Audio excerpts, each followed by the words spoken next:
Rahayu, rahayu, rahayu. Apa kabar semuanya? Saya harap kalian tetap dalam keadaan sehat dan bahagia ya. Nah, malam hari ini kita mau kaji tentang benar Insinyur Presiden Soekarno masih hidup. Dan inilah penjelasannya.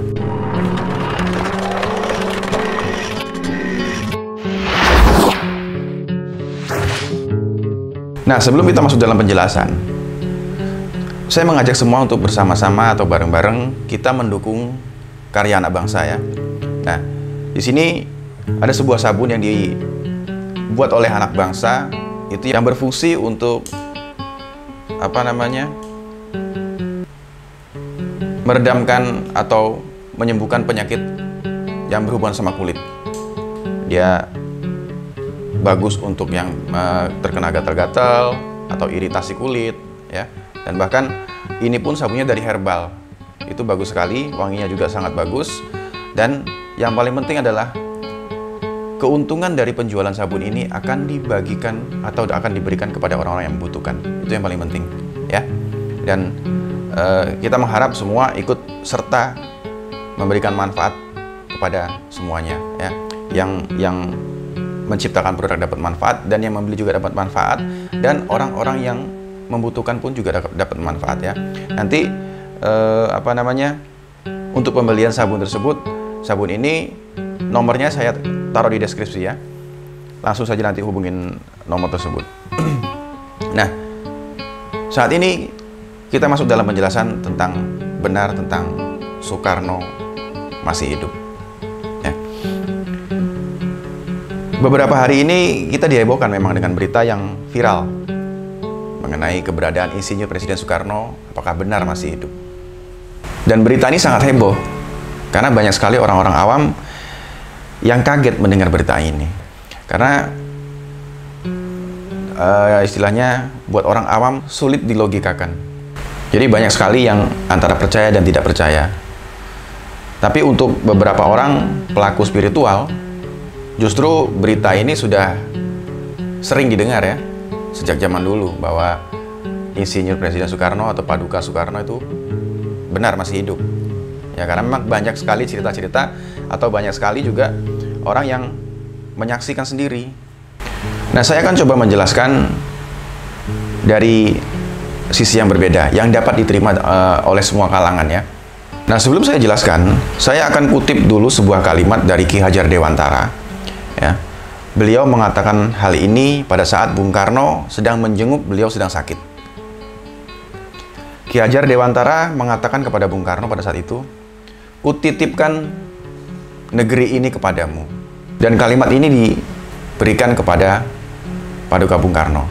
Lalu setelah kalimat ini diucapkan dan diamanahkan kepada Bung Karno, setelah itu Bung Karno semakin hiduplah semangat untuk memperjuangkan kemerdekaan Indonesia ini. Jadi istilahnya semangat Bung Karno semakin menyala untuk dapat memerdekakan bangsa ini, ya, untuk dapat memakmurkan seluruh bangsa Indonesia.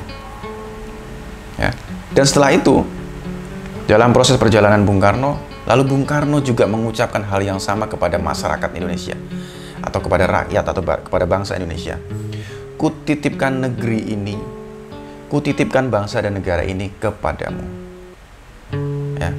Kenapa begitu? Kenapa maksudnya seperti itu? Ya. Agar kita semua masyarakat Indonesia atau bangsa kita ini memiliki semangat yang sama seperti Bung Karno pada saat beliau menerima kalimat itu dari Ki Hajar Dewantara. Agar semua memiliki semangat yang sama seperti Bung Karno. Agar semuanya juga memiliki jiwa nasionalis yang tinggi terhadap kemerdekaan bangsa Indonesia ini. Dan ketika Bung Karno mengucapkan hal itu kepada bangsa Indonesia, inilah juga yang disebut benar Bung Karno atau Paduka Soekarno masih hidup. Beliau masih hidup dalam semangat kebangsaan kita. Beliau masih hidup sebagai semangat untuk kemerdekaan bangsa dan Indonesia. Nah, saya jadi teringat di Puri Majapahit yang ada di Trowulan sana. Di sana ada sebuah batu yang berbentuk Garuda Pancasila ya. Nah, batu itu sebenarnya tadinya adalah sebuah batu nisan dari makam Bung Karno. Lalu di masa Orde Baru, batu tersebut ingin dihancurkan, ya. Karena disinyalir bagi siapa saja yang berkunjung ke makam Bung Karno dan melihat batu tersebut, akan bangkit jiwa nasionalis yang menggebu-gebu. Nah, ini dianggap pada zaman Orde Baru sangat membahayakan, ya. Makanya pada saat itu batu tersebut ingin dihancurkan. Tapi untung saja batu tersebut diselamatkan, dibawa oleh putra dari Bung Karno sendiri, yaitu Guru Soekarno Putra. Disembunyikan, dibawalah ke Puri Majapahit dan disembunyikan di sana. Ya, itu artinya roh dari atau semangat dari Bung Karno hidup dalam beberapa peninggalan-peninggalan beliau, bahkan di sebuah batu nisan. Ya, artinya itu hidup terus dalam semangat kita, hidup dalam bangsa Indonesia. Semangat atau ruh dari Bapak Presiden Soekarno terus hidup dalam perjuangan bangsa Indonesia ini untuk mewujudkan kemerdekaan yang sebenarnya. Akan tetapi memang tidak sedikit juga para pelaku spiritual itu yang ditemui oleh beliau secara zahir. Ya. Seperti saya ada sebuah cerita, dulu beberapa bulan yang lalu saya pernah bertemu dengan seorang Habib. Dan akhirnya kami istilahnya ngobrol lah ya, ngobrol panjang, bercerita. Lalu beliau menceritakan bahwa pertemuan beliau dengan Bung Karno secara zahir. Itu waktu Habib ini sedang berkunjung ke makam Bung Karno di Blitar. Lalu tidak sengaja setelah dia sampai di Blitar, diantar sama tukang becak.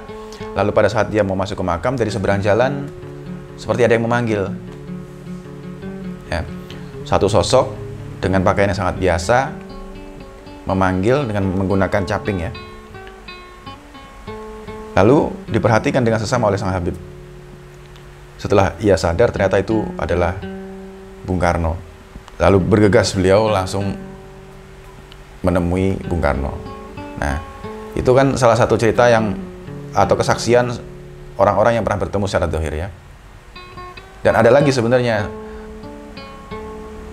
Dulu cerita ini sebenarnya saya tidak mau ungkap secara detail, cuman garis besarnya saja bahwa sebenarnya ada sesepuh yang mengatakan sama saya, Bung Karno sendiri itu sebenarnya mampu merubah jasadnya seperti yang diinginkan, ya. Nah, lalu saya juga pernah mendapatkan sebuah isyarah bahwa ternyata saya diperlihatkan dalam isyarah tersebut yang dimakamkan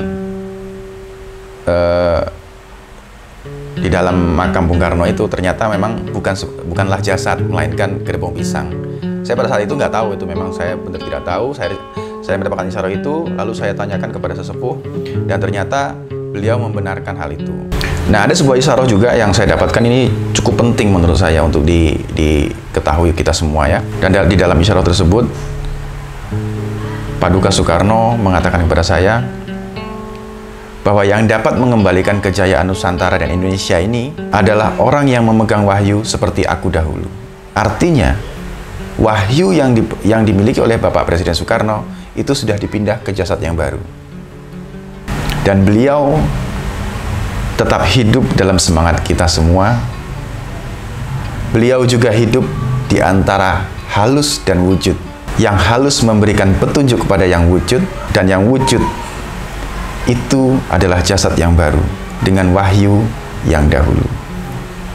Ya. Nah, mungkin hanya itu saja yang dapat saya uraikan. Mudah-mudahan ini bisa menjadi bahan renungan dan berpikir untuk kita semua. Saya tidak merasa benar akan yang saya utarakan. Saya bukan apa-apa dan saya bukan siapa-siapa. Itu Jahar ini, Rahayu, Rahayu, Rahayu.